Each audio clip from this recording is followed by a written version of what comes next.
eebbifamu. Kanaaf bakka jiraatanii guutti keenya bakka jiraanillee Waaqayyo sana eebbisuu isiniin jechuun barbaada. Har'a dubbii Waaqayyoo jireenya hirmaannaa Waaqayyoollee kadhannaa sa'aatii qabnutti hin gargaaramna. Hundi keessan yaada qalbii keessan akkasuma ergistan dubbii kanaaf isin jajjabeessaa. Isa dursa garuu faarfattoota kana baay'een itti boqodhee Waaqayyo isin haa eebbisuudhaani. Waaqayyo isin haa eebbisu. Jedhaa eebbisaa maali? Kaffaltiin qaba. Torbee shaakalla waan jiru tokko baay'inatti dhaga'ame. Torbee deddeebi'anii shaakallii, torbee deddeebi'anii kadhatanii, torbee immoo ba'anii tajaajilachuu waan salphaa miti. Haala rakkisaa kana keessa. Kanaaf egaa Waaqayyo isaan haa eebbisu. Miilla keenya hin dhaabbanna. Waaqayyo iddoo tokko wajjin dubbifanna. Macaafa qulqulluu qabatanii kan jirtan Xiimotewos isa duraa boqonnaa 4 lakkoofsa 6 kan jiru dubbisaa. Ergaa Phaawulos gara Xiimotewositti barreesse boqonnaa 4 lakkoofsa 6 akkas jedha. Obbolootiin kan akka baran yoo goote Kiristoos Yesuusiif hojjetaa sameessa hin taata. Ofii keetiis dubbii amantiitti barsiisas bayeessa isa duukaa goote sanattis guddachaa hin adeemta. Ameen. Waaqayyoon kadhanna. Araara keef gaarummaa kee hundumaa keessatti hin qabne sanaaf daddabilii maqaa Yesuusiin galanni siif haa ta'u. Ati Waaqayyoodha. Waaqayyoo keenya bara baraan eebbifame. Qulqulluu sagalee keessa jiraataa kana hafuura kee qulqulluu ergeetiin barsiisi. Yeroo qabu hunduma isaa keessatti nu wajjin ta'e maqaa Yesuusiin. Ameen. Warra barbaada.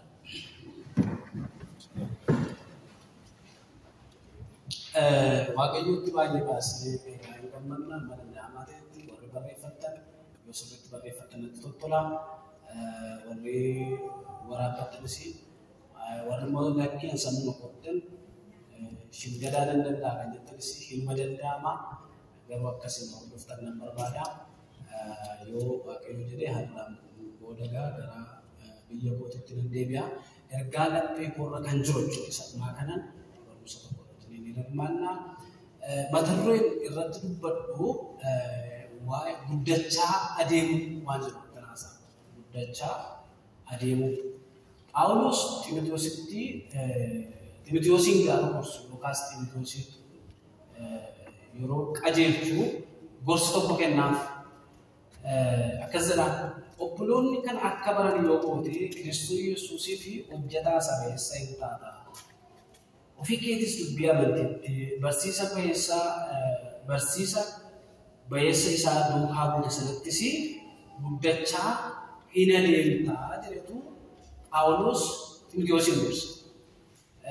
Phaawulos kan inni namoonni isa jalatti guddatanii namoota lama kan baay'ee itti baafamanii sirriimatti kan beekaman jechuudha. Namoota kan biraas barsiiseera, gorseera. Garuu isaan Tiitoodhaa fi Xiimotewos irratti baay'ee hojjete. Isaan kana baay'ee gorseera. Keessumaa Xiimotewosiin akka ilma isaatiitti Macaafa Qulqulluu baay'ee gorsee qajeelchee jechuudha. Maaliif namni dhaabbataan namni hin deemu. Guyyaa beellamaa gaafa geedu hin deemu waan ta'eef waldaa kana keessa amma har'a kan jiru hundumtuu biyya lafaa irratti namu. Gaaf tokko gooftaa bira hin namu. Garuu dhagaa bu'uuraa tokko ka'aa deemuu akka qabnu Macaafa Qulqulluun qajeelchaa jechuudha. Kanaaf Phaawulosiin Xiimotewosiif Tiitoosiif baay'ee itti dadhabee baay'ee akka inni gorseera. Keessumaa Xiimotewosiin baay'ee yeroo gorsa kennaafi ture kana keessatti baay'ee isaa keessa hin galu. Akka inni guddachaa adeemuu qabu haasa hojii Waaqayyoo keessatti. Jireenya Waaqayyoo wajjin jiraatu keessatti guddachaa adeemuu akka inni qabu. Galanni Waaqayyoo haa ta'u. Namoonni waldaa kiristaanaa gaafa dhaqanii guddachaa adeemuu qabu. Fakkeenyaaf daa'imni garaa haadhaa keessatti yeroo uumamtu jalqabdee karaa hidda handhuuraa nyaata haadharraa argachaa, oksijiinii argachaa, nyaata argachaa garaa keessatti erga guddattee ji'a 9-7 booda daa'imni sun hin dhalata. Daa'imni sun erga dhalatee boodas immoo haadhatu kennamaa fi isa booda immoo nyaatatu kennamaa. Isa booda immoo daa'imni sun maal taa'eema dabalaa deema. Gara taa'u, gara adeemu, gara fiigu, gara guddachuu. Kanaaf namni gara gooftaa gaafa dhufee gooftaatti amanu jijjiiramuu qaba. Dhagaa gurraacha ta'u yeroo hundumaa jijjiiramuu dabalaa deemuu barbaachisaa akka ta'edha. Waaqayyoon galanni guddaa ta'u. Sa'aatiin kun waan baay'ee waan nageenye gaggabaabsee waan asitti hunda isaa waan asitti qabuu fi gara nan daddargaa jechuudha. Guddina bakka garaagaraatti qoonnee ilaaluu dandeenya. Guddina bakka garaagaraatti qoonnee yoo xiqqaadhee bakka afurittan gabaabsee jira dhimaa. Inni jalqabaa guddina qaamaati. Guddina qaamaa. Akkuma amma wasina waa'ee daa'imaa kan isinii kaasee daa'imni qaamaan guddata. Guddina qaamaa argachuudhaaf garuu wanti baay'ee murteessaan tokko jira. Nyaatatu jira. Nyaata duwwaa mootuu ta'ee nyaanni suni nyaata madaalamaa ta'uu qaba. Nyaata madaalamaa. Kaarboohayidireetii kan qabu, pirootiinii kan qabu, faatii kan qabu. Nyaata madaalli isaa eeggate sana daa'imni gaafa nyaatu maal ta'aa deema? Guddataa deema. Nyaata madaalli hin qabne yoo daa'imni nyaataa jira ta'e daa'imni suni tokko gar-tokkee guddachuu danda'a. Yookaan immoo guddina dhaabuu danda'a. Karaatti hafuu danda'a. Azirwaas duunee danda'a. Waa'ee na deemachuu malee inni achumatti dhaabbatee karaatti hafuu danda'a. Garuu nyaata madaalamaa argataa deema yoo ta'e daa'imni sun maal ta'aa deema? Dabalaa deema. Dabalaa deema. Gara Waaqayyoo ta'e. Beebi dhukkuba waashkooyii wanta jedhamu tokko beektuu laata eeyyaa akkasuma beekamu ta'uu isaa. Dhukkubni suni maal akka nama kun namoonni ogeessonni fayyaa yoo jiraatan beekuu dandeessu jechuudha. Hanqina nyaata madaalamaatiin kan dhufu. Yookaan mataa tokko gadi miilli jalatti baay'ee qal'ata. Mataa namni si gadi geessu. Miilli jalatti qal'ata. Ijatti ijaan ilaaluudhaaf illee namatti hin tolu. Garuu namni nyaata madaalamaa deemu nyaata adeemu sheepii isaayyuu hin bareedu. Ameen. Maaliif nyaata madaalamaa? Akkasuma waldaa kiristaanaa keessa amantoonni duuka buutonni Kiristoos Yesuus yeroo yerootti dubbii Waaqayyoo nyaata madaalamaa kana nyaachaa deemu yoo taane dabalaa deemu. Qaamaan guddachuu duwwaa otoo hin ta'in inni kun jechuudha bishina afuraatti dabaluu jira guddachuutu jira. Kanaaf Phaawulos waa'ee guddina akka inni guddataa deemu baay'ee xiinxalsiifama. Inni kan biraanii beekumsaan guddachuu. Waldaa kiristaanaa keessa namoonni jiru hundumtuu afurri qulqulluun barsiisaa kan ta'e afurri qulqulluun gaggeessaa kan ta'e yeroo hundumaa rileeshnshiippii qabna yoo ta'e afurri qulqulluu wajjin walitti dhufeenya qabna yoo ta'e afurri qulqulluun maal nu godhaa deema beekumsa nu dabalaa deema. Sagalee Waaqayyoo baay'eedha. Sebeeniyaa gubbaatti sabni koo beekumsa dhabuudhaan maal ta'aniiru baadaniiru. Raajii dhabuudhaan, lallaba dhabuudhaan, barsiisa dhabuudhaan kana qofaa yoo ta'e kan sabni koo badee beekumsa dhabuudhaan. Beekumsi qabeenya keessaa baay'ee barbaachisa. Kanaafiyyuu beekumsaan guddachuun illee hin danda'amu. Inni kun immoo akkamitti hin danda'amu? Barachuudhaan hin danda'amu. Dubbisuudhaan hin danda'amu. Dandeettii ofii dabalaa deemuudhaan hin danda'amu. Gaafa guddachaa deemuun salphaadha jechuudha. Waaqayyoon galanna ta'u. Beektinitti isa lammaffaa boqonnaa sadii wal macaafa qabattan lola gargaaraa deemtan baay'ee hojjettoota isaatii keenya eeggachuudhaaf jecha Phexros isa lammaffaa boqonnaa sadii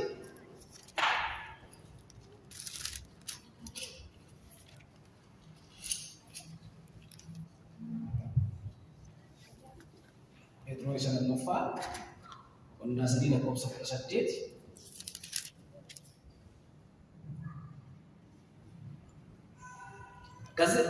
ayyaana gooftaa keenyaatti fayyisaa keenya Yesuus Kiristoosin beekuuttis guddadhaa. Ameen jedhama. Ameen. Irra deebiin dubbisaa Phexros isa lammaffaa boqonnaa sadii lakkoofsa 18.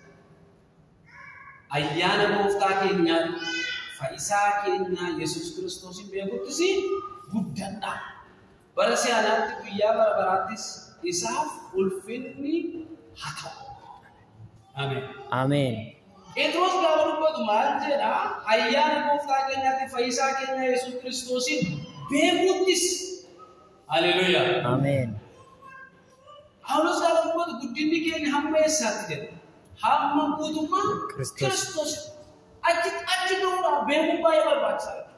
Kanaafiyyuu gosoota akkamitti guddannaa guddinoo akkaataa garaagaraa qabu sanuudhaaf ni lammaffaa beekumsaan guddachuudha. Isa kana mo macaafa qulqulluu dubbisuudhaan, hafuurri qulqulluu kadhachuudhaan isaan kana namni guddachuu hin danda'amu. Inni sadaffaani jireenya hawaasummaa keenya keessatti, jireenya dhuunfaa keenya keessatti kaapitaalaan guddachuu hin danda'amu. Waa'ee qaamaa guddachuu sirriitti maan jira, waa'ee beekumsaa guddachuu dubbataan jira. Inni sadaffaan immoo kaapitaalaan qabeenyaan qabeenya nama barbaachisa. Biyya lafaa kana keessatti amma warri konkolaataa ooftanii konkolaataa qabaatanii ammatu nadaajii ni jirutu ta'e naaftaan ni jedhamu hin jirutu ta'e maaliin deemu? Deemuu isaatii fi konkolaataa oofuudhaaf ittiin adeemuudhaaf murteessaanii naaftaa isatti naqamsiisa. Gaazii. Kanaafiyyuu jireenya keenya keessatti akkasuma nuti hamma biyya lafaa kana keessa jiraatutti kaapitaalii nu barbaachisa. Nyaachuun nu barbaachisa, uffachuun nu barbaachisa, qabeenya qabaachuun nu barbaachisa. Macaafa fakkeenyaa boqonnaa 13 lakkoofsa 11 idduma dubbistaa. Macaafa fakkeenyaa boqonnaa 13 lakkoofsa 11.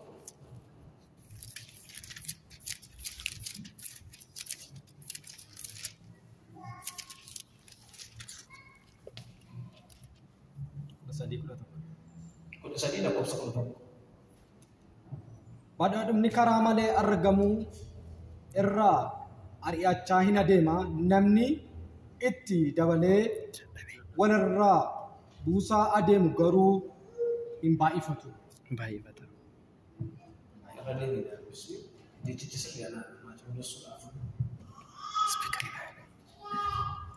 Badhaadhumni karaa malee argamu irraa irrachaa adeemu, namni itti dadhabee walirraa buusaa adeemu garuu hin baay'ifata.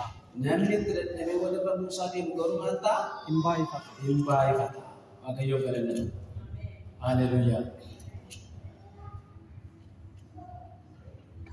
Badhaadhumni karaa malee argamu irrachaa hin adeemu. Badhaadhumni qabeenyi horiin karaa maleessaa argamu, galii karaa maleessaa argamu maal ta'a adeemu? Dabalaa dabatu ta'e hirrachaatu adeema. Namni itti dadhabee walirra buusaa adeemu garuu inni sadaffaan guddachaa adeemu keessatti kaapitaala ofii dabalachaa adeemu. Inni kun immoo akkamitti jechuudha hin danda'amu. Kallattii garaagaraatiin horii argaa argannu walitti qabachuudhaan seequudhaan baay'ifachuun qusachuunis hin danda'amu. Keessumaa kiristaanonni immoo kan isaan horii kan nu argannuu fi waan biraan ittuma wangeela lallabu. Nuti nyaannee, dhugnee, maalgoonee, bashannanee darbuu qofatu hin ta'in ittiin itti wangeela kana lallabu. Saba dukkana keessa jiru bira ittiin jenna. Waaqayyo qabeenyaadhaan isin haa eebbisu. Ameen. Amin. Haleluya.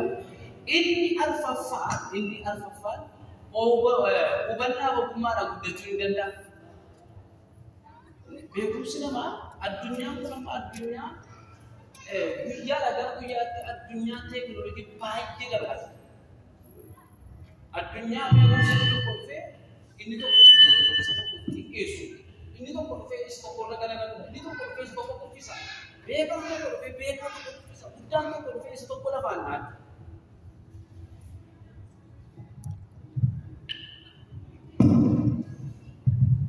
Enak, yo kasih kerja. Kenapa itu? Ubanakan, ogumaran, udah curi dada. Jadi betapa perlu kenyara, macam apa kenyara pun nak sedih, anggap udah berhenti. Akhirnya penampilan bisa dihentikan.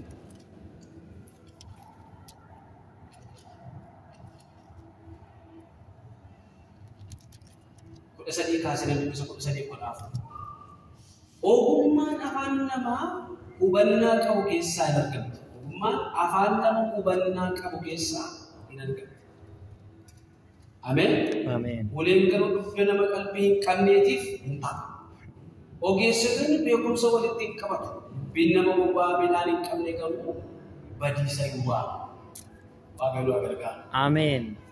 Barreeffamaa jirtu ta'e yaadatti maaliif ariifadhee kan dubbadhaa isin immoo barreessanii kaawwachuu keessan duun ta'ee akka akkasii birbista isa guddaan qabu yeroo boqonnaa keessatti jechuudha. Kanaaf namni hubannaadhaan ogummaadhaan jiraachuu madaallii keenya eeggannee kan nuyi adeemu dandeenye inni guddaan maalidha? Akka namaatti sammuu waaqayyoo nuu kenne kanaan. Fakkeenyaaf amma asirra jira utuma yaadeen asii asuma gadee akkasatti deemannaan deemaa kan ta'a nan kufu. Kanaafiyyuu asirraa gadi buusaa maal gochuu qaba re'an? Yaaduu qaba, hubannaa qabaachuu qaba. Itti aansee immoo ogummaadhaan madaalliin koo eeggatu. Jireenya keenya keessatti, jireenya kiristaanaa keessatti, jireenya tajaajila keenya keessatti guddachaa adeemuudhaaf hubannaadhaaf ogummaa akka nama birrii boorsaa keessa kaa'ateetti qabannee adeemudha. Waaqayyoo kadhannaa.